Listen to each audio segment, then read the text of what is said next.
At my sister's wedding, my parents insisted I hand over my $600K apartment, which I'd earned myself, as a present.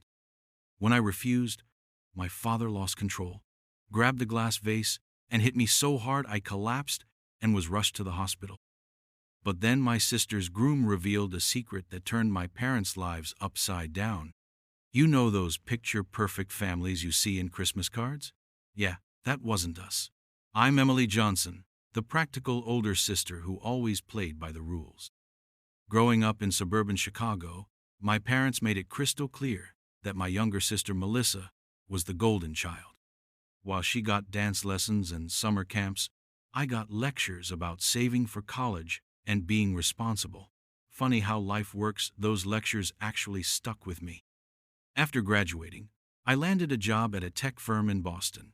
Started at the bottom, worked insane hours, and climbed my way up over 8 years. My tiny studio apartment became a one-bedroom. Then eventually, at 32, I managed to buy my dream place, gorgeous, 600, zero-corner apartment with floor-to-ceiling windows in a renovated historic building. The day I signed those papers was the proudest moment of my life. No help from anyone. Just me, my savings, and a mortgage I could actually afford. Then came the call from Melissa. She was engaged to Nathan Parker, this quiet, thoughtful architect she'd been dating for 2 years. I was genuinely happy for her. Nathan seemed different from her previous boyfriend. She had depth, you know. The wedding was set for June at this ridiculously expensive venue outside Boston that Mom and Dad were insisting on. Only the best for our baby girl, Dad kept saying, though something in his voice sounded strained. I should have seen the warning signs during that first family dinner when they came to visit. Mom kept commenting on my extravagant apartment, while Dad calculated what my mortgage payments must be. Must be nice to have so much when your sister is just starting out, he remarked, swirling his water glass. The comment hung in the air like a bad smell, but I brushed it off. Melissa admired my place sincerely, running her hand along the vintage moldings, while Nathan complimented my taste in art. There was this weird moment when Dad pulled Nathan aside. Their conversation looked intense, but they broke apart when I approached. Looking back, the tension was building right from the start. Mom called almost daily with wedding updates, each call somehow circling back to my financial situation. You're so established now, Emily. Don't you think it's time to help your sister get established too? At first, these comments were just annoying background noise as wedding plans accelerated. But then came that Sunday brunch 6 weeks before the wedding, when everything changed. My parents didn't just imply anymore. They straight up demanded that I give my apartment to Melissa and Nathan as a wedding gift. Because family helps family, apparently. And that's when this whole nightmare really began. You can't be serious, I said, my fork clattering against my plate at that fateful brunch. But they were dead serious. Mom clasped her hands together like she was praying. Emily, honey, you make so much money. You can just buy another apartment. Melissa and Nathan need a proper start. The demands only escalated from there. What started as hints became daily phone calls where Dad would talk about family legacy and sisterly sacrifice. Mom took a different approach, guilt trips about how I'd always been so blessed, while Melissa struggled to find her path. Reality check. I worked 60-hour weeks for years, while Melissa bounced between jobs that bored her after 3 months. One Tuesday night, after a particularly exhausting day at work, I called my best friend Olivia. They've lost their minds, I told her, pacing around my kitchen. Who asks someone to give up their home? Who does that? Olivia, always the voice of reason, suggested boundaries. Just say no, Emily. It's your apartment. End of discussion. Simple advice, but implementing it proved impossible. The wedding planning became a minefield. Every dress fitting, every flower selection became another opportunity for my parents to corner me. Have you thought more about our discussion? Dad would ask, as if he was inquiring about something reasonable like contributing to the open bar, not signing over my property deed. During the menu tasting, Mom cornered me in the venue's bathroom. Richard and I have been talking, she whispered, checking under the stalls like we were in some spy movie. If the apartment is too much, we'd accept $400 zero cash instead, for Melissa's future. Nathan, meanwhile, seemed increasingly uncomfortable around my parents. I caught him frowning during their speeches about family first at the rehearsal dinner planning. Once, when we were alone choosing reception music, he started to say something Emily about the apartment situation, but Melissa walked in, and he clammed up immediately. Something felt off, but I was too stressed to investigate. The breaking point came 3 weeks before the wedding. I'd invited Melissa over for sister time, just us. Some wine, old movies. I thought maybe we could talk honestly, without our parents' pressure. "Do you actually expect me to give you my apartment?" I asked her directly. Her answer stunned me. "Mom and Dad said you promised it years ago, that you were just waiting for me to get married." Her confusion seemed genuine, and that's when I realized my parents had been spinning different stories to each of us. I confronted them the next day at their hotel. The look on my father's face when I called him out on his lies, I'll never forget it. Not shame, not embarrassment, but rage that his plan was unraveling. My mother tried damage control. "We just want what's best for both our girls." Dad's voice got dangerously quiet. "After everything we've done for you, this is how you repay us. By denying your sister happiness?" I stood my ground. "My apartment is not yours to give away." As I turned to leave, Dad grabbed my arm so hard it left bruises. "This isn't over," he hissed.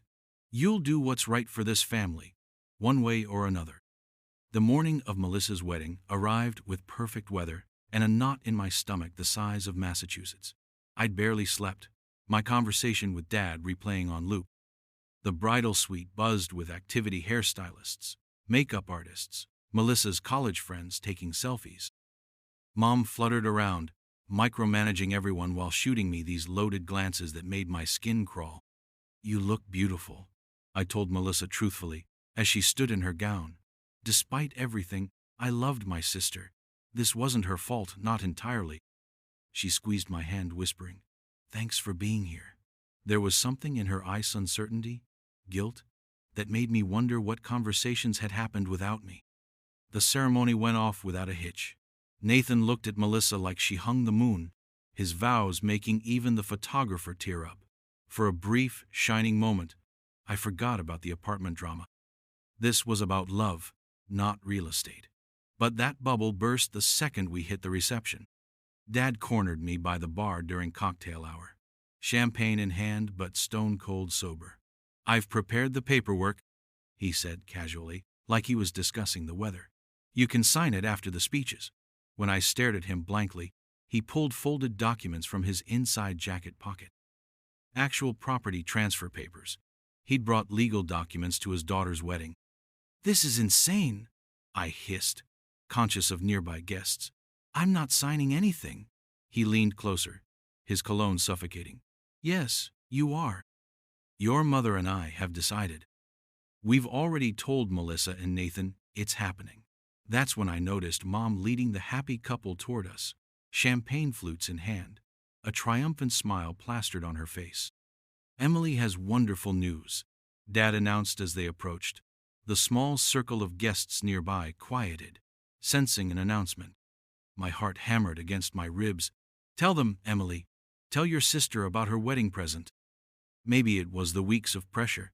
Maybe it was seeing the expectant look on Melissa's face, and not greedy, just confused. Or maybe it was simply that I'd finally had enough. "There is no present," I said clearly. "Not my apartment, not today, not ever."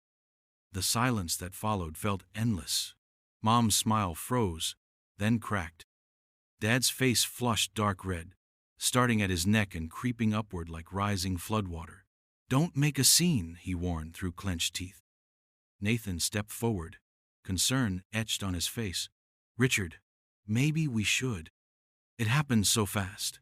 Dad lunged past Nathan toward me, grabbing a heavy crystal vase from the nearby gift table.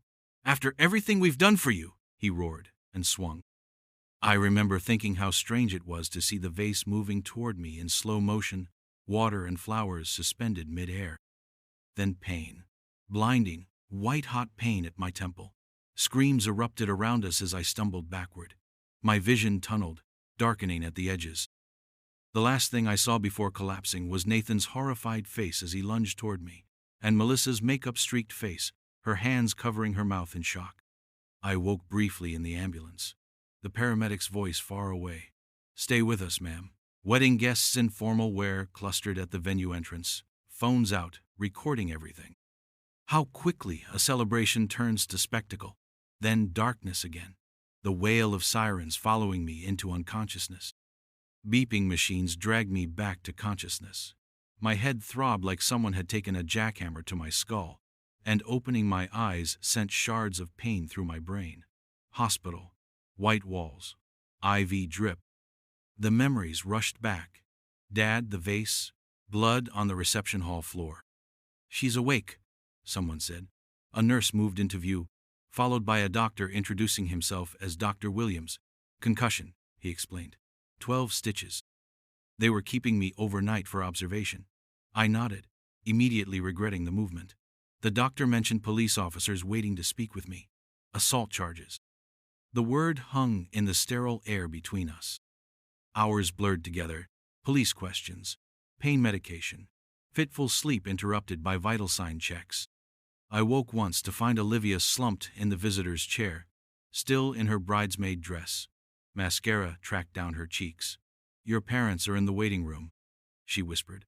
"I told them to stay there if they knew what was good for them." Night fell. Visiting hours ended. I stared at the ceiling, wondering how my life had imploded so spectacularly in the span of a single day. A soft knock interrupted my thoughts. The door eased open, revealing the last person I expected, Nathan, still in his rumpled wedding tuxedo, bow tie hanging loose around his neck. "Your parents left to get food," he said, slipping into the room. "I don't have much time." Something in his expression, urgency, mixed with determination, made me sit up straighter despite the pain. He pulled a chair close to my bed and reached into his jacket, extracting a flash drive. "I've been trying to find a moment to talk to you alone for weeks," he began, voice low. "Emily, there's something you need to know about your parents." He hesitated, then continued, "I'm a financial investigator. That's how I met Melissa at a charity event your parents hosted. I was already looking into some irregularities with your father's investment firm." The room seemed to tilt sideways. Dad had been in wealth management for 30 years, respected, seemingly successful. "What are you saying?" I whispered. "Your father's been running a sophisticated Ponzi scheme for at least a decade," Nathan said, his words falling like bombs in the quiet room. When I realized who Melissa's family was, I should have recused myself. But then I fell for her. Really fell for her. And I discovered something worse. Your parents have been systematically draining your trust fund since you were 21. My throat closed up. "What trust fund?" I managed. Nathan's face registered genuine shock. "Your grandmother's inheritance. She left you over $1 million. Your parents were supposed to transfer it to you 5 years ago." He handed me the flash drive. "Bank statements, transfer records, everything's here. They've been living off your money while making you believe you had nothing." Pieces clicked into place: their lavish lifestyle despite Dad's business downturns, their obsession with my apartment. "They're broke," I realized aloud. "The business is failing. They wanted my apartment because they need assets." Nathan nodded grimly. "The SEC investigation is closing in. I've been gathering evidence while trying to protect Melissa. Your parents must have sensed something was wrong. That's why they got desperate about your apartment." I thought of Melissa. Does she know? I told her everything last night. That's why she looked so distraught at the wedding, not just nerves. "She wanted to warn you, but your mother never left her side." He checked his watch. "They'll be back soon. Melissa's distracting them as long as she can." "The wedding," I murmured. "You still went through with it?" Nathan's face softened. "I love your sister. She's not them. We've decided to cooperate with the investigation together." He squeezed my hand. "You're not alone in this anymore, Emily." The next 48 hours unfolded like a fever dream. Police officers at my hospital bedside, taking statements. A stern-faced detective showing me photos of my injuries, the angry purple welt, the neat line of stitches disappearing into my hairline. "Do you want to press charges against your father?" she asked. The pen hovered over her notepad, waiting. I thought about all those years of manipulation, the gaslighting, the theft of my inheritance. Yes, I said, my voice stronger than I expected. Yes, I do. Nathan and Melissa arrived as I was being discharged, both looking exhausted but resolute. Melissa hugged me carefully, mindful of my injuries. I'm so sorry, she whispered over and over. Not just for the wedding disaster, but for everything years of unwitting participation in our parents' favoritism game. We cried together in the sterile hospital room, releasing decades of complicated emotions neither of us had fully understood until now. The story broke in the financial papers first. Prominent Boston financial advisor, charged with fraud, assault. Dad's carefully constructed reputation crumbled overnight. Former clients came forward with stories of investment opportunities that mysteriously underperformed. The SEC investigation accelerated, freezing assets, demanding records. Mom and Dad's Beacon Hill home, the one they'd always lorded over me, as a symbol of their success, turned out to be mortgaged to the hilt. They tried damage control, of course. Mom showed up at my apartment unannounced one evening, all tears and justifications. We only borrowed from your trust, she insisted. We were going to pay it back. The worst part? I think she believed it. The entitlement ran so deep she couldn't recognize theft for what it was. I closed the door on her pleas, my hand shaking but my resolve firm. Dad's lawyer reached out with a deal. If I dropped the assault charges, they'd find a way to restore my trust fund. The manipulation never stopped, even with indictments hanging over their heads. I forwarded the message to the prosecutor and blocked the number. 6 months after the wedding turned nightmare, I sat in a courtroom, watching my father accept a plea deal, financial crimes and assault bundled together in a neat legal package. 5 years minimum security. Mom got probation and community service as an accessory. Their social circle evaporated. The country club membership lapsed. The shame they'd tried so desperately to avoid by maintaining appearances became their new reality. Melissa and Nathan postponed their honeymoon indefinitely, choosing instead to help untangle the financial mess. They moved into a modest apartment across town, not my place, which remained mine, but something they could actually afford. We began the slow, awkward process of building a relationship without our parents' toxic influence shaping every interaction. One Sunday afternoon, almost a year after the wedding, Melissa and Nathan came over for dinner. We sat at my kitchen island, the same one where Mom had once commented how excessive my lifestyle was, sharing takeout and hesitant laughter. Nathan raised his water glass in a toast. To family, he said simply, the kind you choose.